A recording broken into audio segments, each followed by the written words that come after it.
બનાસકાંઠાના ડીસાથી breaking news સામે આવી રહ્યા છે। તે અનુસાર એક જ આખો પરિવાર અત્યારે પોલીસ સકંજામાં છે। તો સરપંચ પરિવાર એસીબીના સકંજામાં આવી ગયો છે। આખો સરપંચ પરિવાર એસીબીના સકંજામાં છે। છત્રાલના ગામની આજે ઘટના સામે આવી રહી છે। તો સરપંચ, સરપંચના પતિ, સરપંચના પુત્ર અને ભત્રીજો એસીબીની ટ્રેપમાં આવી ગયા છે। ગ્રામ પંચાયતના સીસી રોડના કામમાં ₹40,000ની લાંચ માંગી હતી। લાંચની રકમ સ્વીકારતા ચારેયને એસીબીએ રંગે હાથ દબોચ્યા છે। તો બનાસકાંઠામાં ડીસાના છત્રાલા ગામનો આ જે ઘટના સામે આવી રહી છે તેમાં આખો સરપંચ પરિવાર એસીબીના સકંજામાં આવી ગયો છે।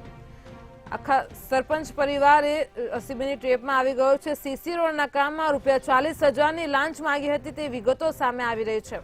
તો લાંચની રકમ માંગતા ચારેયને એસીબીએ રંગે હાથે દબોચ્યા છે।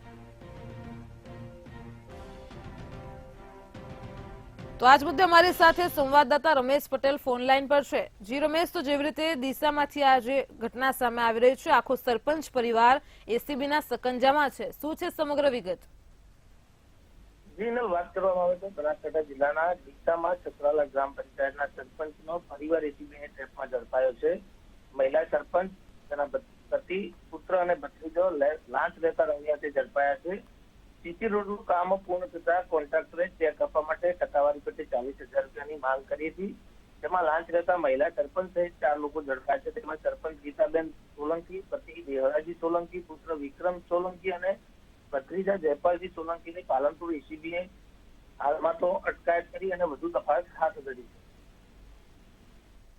જી રમેશ, સમગ્ર માહિતી બદલ આભાર। તો જેવી રીતે અમારા સંવાદદાતાએ જણાવ્યું કે બનાસકાંઠાના ડીસામાં આખો પરિવાર એસીબીના સકંજામાં આવી ગયો છે।